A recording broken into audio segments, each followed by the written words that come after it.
It was supposed to be a peaceful weekend getaway in the mountains, a quiet cabin surrounded by towering pines and the kind of fresh air that makes you forget the world below. But what started as a simple retreat quickly spiraled into a confrontation no one could have predicted. A local HOA member, known around town for her aggressive attitude, spotted the black man enjoying his cabin and immediately assumed she had the authority to control everything around her. What happened next would shock everyone. And the story of that day is still being told.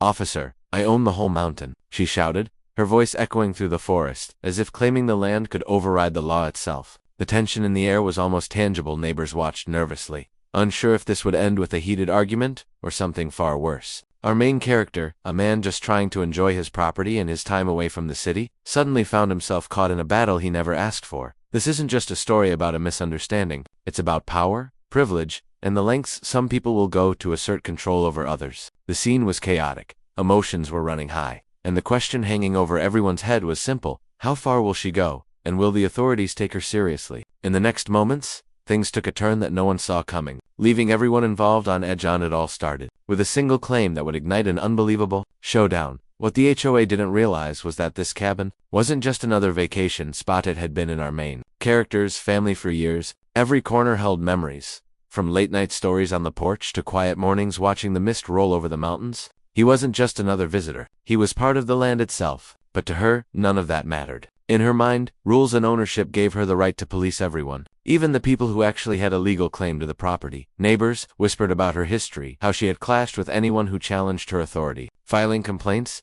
calling the cops, and making even minor disputes feel like full-blown Some said she thrived on drama, enjoying the control she could wield over people who just wanted peace. And now, standing in front of the cabin, she seemed ready to push things to the limit. As the police arrived, tension escalated. The officer, caught between the HOA's loud claims and the calm insistence of the man defending his cabin, had to decide quickly how to handle a situation spiraling out of control. Every word, every gesture mattered, and the air felt thick with anticipation. Meanwhile, the man stayed calm, though inside, his mind raced. He knew the law was on his side, but he also understood that authority sometimes listened to the loudest voice rather than the one with truth. And as the first questions were asked, and cameras began appearing from neighbors' phones, it became clear this encounter was far from over. And what happened next would shock everyone who thought they understood who really had power on that mountain. The air was thick with unease as the officer stepped carefully between the two sides, notebook in hand, trying to make sense of the heated situation. The HOA Karen, red-faced and pointing toward the cabin like it was her personal kingdom,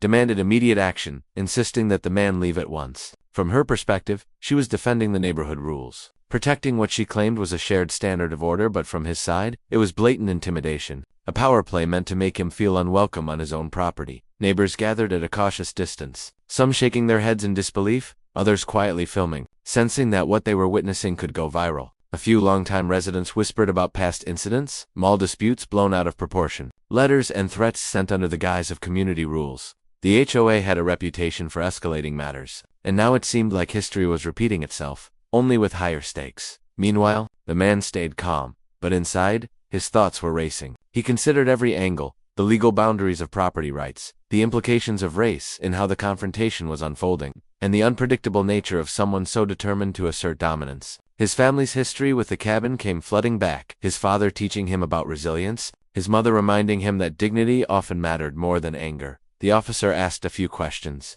trying to clarify ownership and the specifics of the HOA's complaints, but the Karen's voice kept rising, refusing to let reasons settle in. Tension crackled as everyone waited, uncertain whether this would become a simple resolution, a drawn-out battle, or something even more chaotic. And just as the first real argument seemed to reach a breaking point, a sudden interruption from the back of the crowd shifted all eyes and the balance of power into uncharted territory. Suddenly, a voice rang out from the edge of the clearing, cutting through the chaos like a knife. A neighbor, someone who had watched the whole confrontation unfold, stepped forward with evidence that immediately drew the attention of everyone present. Papers, photographs, even old deeds proof that the cabin belonged squarely to the man standing his ground. The HOA Karen's face twisted with disbelief, then anger, as if reality itself was a personal affront. She waved her hands wildly, claiming there were rules she could enforce regardless of ownership, her voice shaking with fury. The officer paused, holding up a hand, trying to maintain control, but the tension was electric. Every person in the clearing felt it, the kind of pressure that makes time slow down, where even a single word could set off an explosion. Some neighbors murmured encouragement, while others whispered warnings, knowing that this was no ordinary dispute. It had become a confrontation loaded with pride, history, and deep-seated resentment.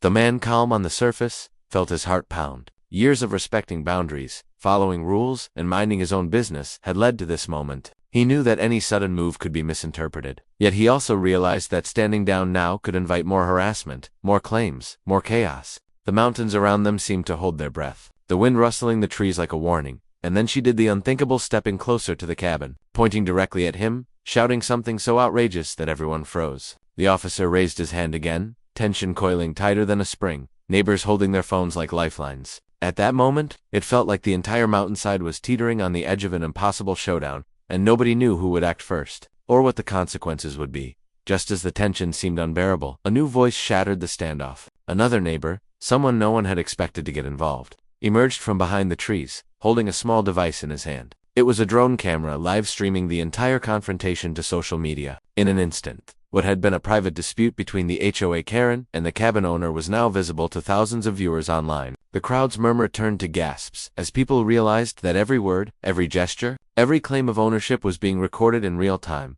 The HOA Karen froze for a moment, her confidence faltering as the reality of public scrutiny hit her. She had relied on intimidation and control, but now her words could be dissected, shared, and judged by anyone with an internet connection. Her previous shouts, claiming she owned the whole mountain, echoed in the live feed like an absurd declaration of power. Meanwhile, the man at the cabin felt a mix of relief and apprehension. Relief that evidence of his ownership could now be clearly verified, but apprehension because things were escalating faster than anyone could manage. The officer, already walking a tightrope, now had to navigate not just the local dispute but the potential fallout from a live audience. Every decision carried higher stakes. One wrong move could ignite outrage online, complicate legal matters, or even provoke someone in the crowd. The HOA Karen's shouting grew more frantic, her face turning redder with each passing second, as if sensing the walls closing in. Suddenly, a loud crash from the back of the clearing drew everyone's attention. Something or someone had just entered the scene, and in an instant, the balance of power shifted again. The man, the officer, the HOA, and the watching neighbors all froze, knowing this new development could change everything and that the showdown on the mountain had only just begun. The crash had come from the cabin's side. Porch and old support beam had given way under the weight of a stack of firewood, sending logs tumbling to the ground. For a moment, everyone froze, but the commotion forced the HOA Karen to step back, giving the officer a chance to take control. Using the evidence from the drone and the documents provided by the supportive neighbor, he calmly laid out the facts. The cabin was legally owned by the man, and there were no HOA rules that gave her the authority to dictate who could be there. Her face twisted with disbelief and frustration. But even her loud protests were now drowned out by the murmurs of neighbors backing the cabin owner. The livestream viewers erupted in comments, supporting the man and calling out the absurdity of the Karen's claims. She stomped away, still shouting, but it was clear her power had crumbled in the face of law, evidence, and public scrutiny. Just as the tension seemed to settle, the unexpected twist hit. The drone operator revealed footage from earlier that morning. Someone had tried to leave a note under the cabin door, a subtle attempt at intimidation.